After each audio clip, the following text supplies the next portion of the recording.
আসসালামু আলাইকুম, good morning guys. কি অবস্থা, কি খবর সবার? তো সকালে উঠে চা পানি খেয়ে ঘর থেকে বের হয়ে গেলাম, কারণ আমার একটা মামা বলছিল ওনাকে বিকাশে টাকা দেওয়ার জন্য বলছিল কালকে, কিন্তু কালকে দেওয়া হয় নাই। তো আজকে সকাল সকাল বের হয়ে যাচ্ছি টাকাটা দেওয়ার জন্য। তো আমাদের কাছের দোকানগুলোতে বিকাশের লেনদেন তেমন হয় না, মানে ছোটখাটো টাকা হইলে লেনদেন করে, বড় টাকার ব্যাপার ওরা লেনদেন করে না। তাই বাজারে চলে যাচ্ছি বিকাশে টাকাগুলো পাঠানোর জন্য। বাজারে গিয়ে টাকা ঢোকা পাঠাই দিলাম, পাঠায় একটা দোকানে গিয়ে পাউরুটি নিয়ে নিলাম, পাউরুটি নিয়ে বাড়ির দিকে হাঁটা দিলাম।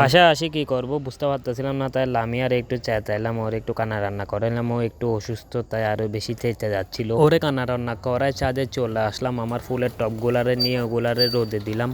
এরপর বাসায় আসলাম, বাসায় একটু বসে টসে থাকলাম, এরপর মসজিদে চলে যাচ্ছি। আমার আজকে বিজি শিডিউল, মানে আমার দুইটা দাওয়াত আছে। নামাজের পর আমার বাসায় দাওয়াত আছে, এরপর আবার বিকালে যাওয়া হচ্ছে যে আমার বোনের শ্বশুর বাড়িতে। মসজিদে গিয়ে নামাজ কালাম আদায় করলাম, কিন্তু আজকে জিতুরে দেখতে পাই নাই। নামাজ কালাম আদায় করে বলটা বলতেছিল যে চিপস খাইতে যাবে, আমি বলতেছি না আমার দাওয়াত আছে, এখানে চলে যাবো। তারপরে বলটা জোর করে আমার নিয়ে গেল, বলটারে হালকা করে আসাইতে আসায় আমি রেডি হয়ে বের হয়ে গেলাম। এখন যাবো যে হচ্ছে যে আমার মামার বাড়িতে ভাত খাওয়ার জন্য। আমার সাথে জিতুর যাওয়ার কথা ছিল, কিন্তু জিতু যে আজকে কোথায় গায়েব হয়ে গেছে আমি নিজেও জানি না। তো আমি একা একা রওনা দিয়ে দিলাম। একা একা যেতে খারাপও লাগতেছিল, কারণ জিতু সহ থাকলে কথা বলে বলে দুইজন চলে যাইতাম। আমার মামা বলছিল কমলার দিকের ওখানে এসে আমার মামারা কল দিতে, বাইক নিয়ে এসে আমাকে নিয়ে যাবে। তারপরে আমি কল না দিয়ে একটু হেঁটে সামনে থেকে একটা রিক্সাতে উঠে গেলাম, উঠে রিক্সা করে চলে গেলাম। কল না দেওয়াটা ছিল আমার সবচেয়ে বড় ভুল, কারণ রিক্সাওয়ালা আমাকে 40 টাকা আসাই দিল। ওখানে গিয়ে দেখলাম যে সবাই ভাত টাত খেয়ে ফেলছে, কারণ আমার আসতে অনেক বেশি লেট হয়ে গেছে, 2:30-3টা বাজে গেছিল। তো ভাত টাতকে আমি আমার একটা ফ্রেন্ডের সাথে দেখা করতে গেলাম, দেখা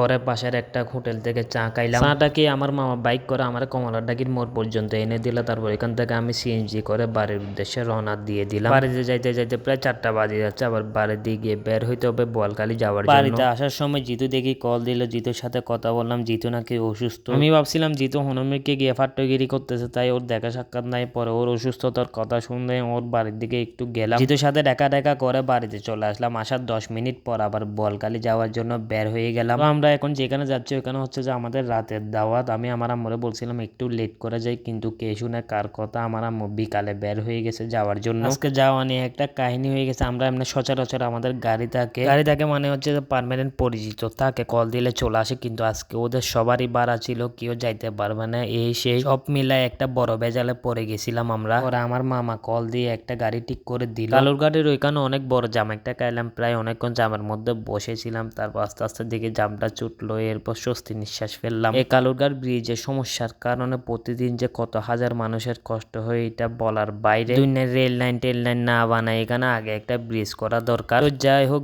বেশি বললেও সমস্যা আবার। তো আজকের ভিডিও এতটুকু, ইনশাল্লাহ নেক্সট ভিডিওতে দেখা হবে। আল্লাহ হাফেজ।